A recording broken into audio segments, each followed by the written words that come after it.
Hello and welcome to the GX video series and the GX podcast. My name is Ian Khan and I'm your host. We're filming at the World Government Summit 2023 in Dubai. The world's foremost leaders, critical thinkers, influencers, and decision makers are here in Dubai for the World Government Summit. I have with me for this interview Ryan North. Ryan is a fellow Canadian, fellow Torontonian, and acclaimed writer, and I'll let him do the talking about him. Ryan, welcome to the show. Thank you for having me. Tell us about yourself. Well, like you said, I'm a writer. I do a lot of work in comics, but I've also written fiction, nonfiction. I did choose your own path versions of Shakespeare. I've done nonfiction guides to reinventing civilization if you're ever trapped in the past. All sorts of fun stuff across different mediums. So here we are in Dubai, right? It's for somebody coming from a comics industry, right? We've all read comics, grown up reading comics, and we're at a government summit, right? And we're going to have this conversation is about bringing the narratives, bringing the world of comics, visual design, visual storytelling into government, because I think that's missing, right? Mm-hmm. What do you do when you pick up a government document? It's a document with 1 billion words on it, and you just got to sift through it. Let's talk about it. What are you seeing from your experience working in that industry? How can storytelling make way for us to make governments better? Let's start with that. Yeah, that's a great question. And I think what's so great about comics is that it is words and pictures intermingled. And that gives you so much that you don't get with either on their own. For example, if you are not a native speaker, which a lot of people are, if you're just reading prose, you don't know what a word is, you're out of luck. In comics, there's pictures to support that, so you have two chances to figure out what happens. You have greater context.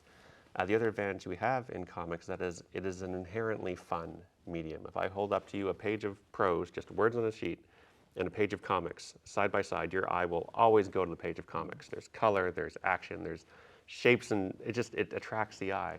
And so when you're working in a medium that's inherently fun, that's a benefit for me as a writer and a storyteller, but it's also a benefit for anyone who wants to communicate, because you're getting that for free, effectively. Anything you're saying is a little bit more fun, a little more interesting if it's told through comics. The same way that, like, we've all watched bad movies, and they're still kind of fun even though they're bad. Yeah. Even bad comics are still kind of fun because the medium is fun. So I think there's a huge potential for nonfiction, for any sort of information to get across.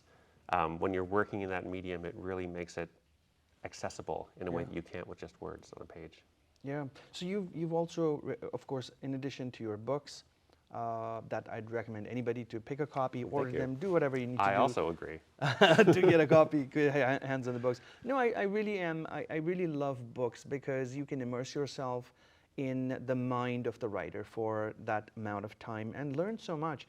I personally don't learn everything that's in a book. I might pick up 1% of that book, but a skill that you pick up from any book could be life-changing. It could just completely change the direction of your life, right? Yeah. And I think storytelling for all of us in a society where all of us are on TikTok, on YouTube, we're glued to our phones, on social media, trying to connect with people who are nowhere near you, storytelling could open up a way to communicate, right? To express ourselves. How do you, as a writer, see that? You write some very famous series that you were telling me about just now. Tell us about those and how you approach the topic. So, I mean, right now I'm doing Fantastic Four for Marvel, and that's a comic that's been running for 50, 60 years. Yeah. So you're following after Stan Lee and Jack Kirby. No pressure, just make sure it's good. So I'm writing Fantastic Four for Marvel, which is a comic that's been going on for 50, 60 years. You're just following after Stan Lee, Jack Kirby, no pressure. But at the core of it, end of the day, you're trying to tell a story in a way that makes people feel something. And I'm probably biased as a writer, but I feel like that's a skill that we can all develop, and it has such benefits, right? Like, there's so many times in our day-to-day lives where you're called on to tell a story. We don't recognize it as that, but someone says, tell me about yourself. What do? You're telling a story. How was your day at work? You're telling a story. When you're presenting something in a meeting, you're telling a story about what you're trying to get across. And if you can tell that story effectively and make people feel something, it becomes a story they like, and it becomes a story they want to share with others. I feel like, I guess at its core, it's communication. Yeah. It's getting across what you want to say in a way that resonates. And it's a skill like any other that you can develop. I don't believe that it's something that is innate to people. It's not like I'm an especially gifted person who does this without any effort or any training. It's a skill like any others, and we can all learn it, and we all benefit from it, I think. Yeah. Let's talk about storytelling and government services, right? Or how governments interact with people and the friction that exists between people and governments. Here's an example. You need to renew your driver's license, right? And many times you could maybe do it online, but sometimes you may want to walk into a service center and do it manually or a counter. Or maybe you have a bill to pay, or you have a marriage license to apply for. So many different reasons. How could we use storytelling to make services less intimidating when it comes to government services? I think the real challenge there is that for your marriage license example, this is something you're going to be doing ideally at most a handful of times, maybe even just once. But for everyone who's involved in that circle, they do it every day. And so their idea of what is intuitive is not the same as what your idea would be. And when I got married, I went down to the marriage office. I had to get this document, this legal document, and you needed ID, and it had to be a passport, couldn't be a driver's license. I had read this long, confusing document online and realized that's what I needed, driven 3 hours back to my house to get it, came back. The couple in front of me in line had not done that, and they only had their driver's licenses, which means they could not get their marriage license today. And there is no tension like watching a couple you don't know realize that in front of you in line at the marriage office and realize their whole plans are ruined. And that all happened because it wasn't clearly communicated on the website. This is what you need. The people at the office were not very sympathetic because they see this every day. Why didn't you simply read the website? It's all there on the site. And that's a failure in communication. It's a failure in storytelling. Yeah. If there had been, I mean, I'm biased, I'll do a comic example. Here's a 2-page comic, what you need to bring, little pictures, make sure you have this, and this. Driver's license will not be enough. That's all it takes to get those high-level concepts across clearly and quickly so you can avoid that sort of situation. So I'm always in favor of clear and, if you can, fun communication. Yeah, and it's great that you mentioned that. I was going to ask next is what can potentially be the role of illustrated messages rather than words that have to be read. I myself am the author of a book that's a very simplified version of a complex topic. It's the Metaverse for Dummies. It's like, hey, this content is really simplified, everybody can understand it.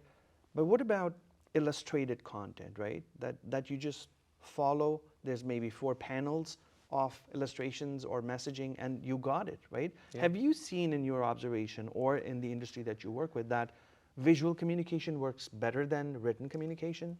It can. There's actually been, in another life, I was a computational linguist, and so we look at these sort of questions of what can we communicate with pictures alone. And unfortunately, there's this, you think it'd be perfect, right? It's just, there's no words to get confused, it'll be really straightforward. But you run into this issue of pictures can mean different things, and the order you read them in means different things. You show someone eating something poisonous and then throwing up, that could be a warning, don't eat the poisonous thing. But if you look at those pictures backwards, the person throwing up then eats something and feels better. And so now it's saying eat that thing. So if you have the same cultural context, which usually you do, they can be very effective, but you always have to be aware that someone who's coming from a different cultural context, maybe reads pictures in different orders, could get the wrong idea. Yeah. So it's powerful, but it's not a panacea. What about cross-cultural visual communication, right? I mean, you often come across content on social media where maybe something visual in a specific region or a country can mean something totally different in a different country, right? Do you see the need or do you see the opportunity for messaging to somehow become globally neutral? And I'm trying to maybe reinvent something here, like is it possible for visual communications to be neutral globally? It depends on the globe, I guess is the answer. I mean, it's think of an example, how do you say something's good and bad? In a lot of places, we have good being a green check mark and bad being a red X. I can't think off the top of my head a place where those would be swapped, but I also can't tell you in all honesty that would be understood around the world. Yeah. So I think there's a movement, if you look at a lot of international iconography, towards simple shapes, the circle with a line across it being don't do this, a green circle being do this. when you have red means bad, green means good, that cultural Yeah. context, it works, but can become muddied. I think the more we get globalized, the more we have different cultures communicating with each other on a day-to-day basis, the more you see these symbols being largely recognized as sort of a pictorial pigeon of Yes. this is symbols that we all get means this. Arrows are a good example. Generally, they all seem to point in the same direction. You see those a lot in signage. Yeah, yeah. And where I'm trying to go with this is the standardization of government communication across the world. For example, our passports across the world are standardized. They all have the logo of the country on the cover outside.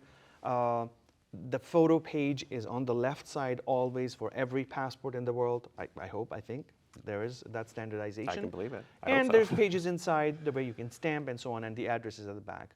And I'm going towards more, is there a need for standardization of signage and illustrations across the world for all government entities so that a government service center in Korea would have the same signage, same symbols that are used in Japan, they're used in the Samoan Islands, they're used everywhere, it's the same.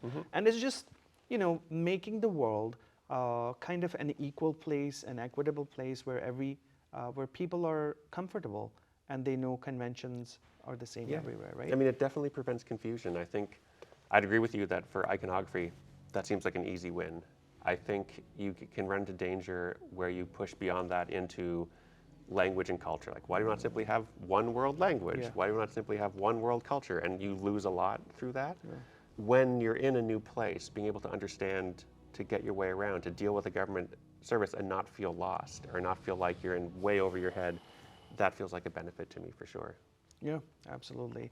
So what can be, as we head towards the end of our amazing conversation here, what would be your recommendations for governments? And many governments are here.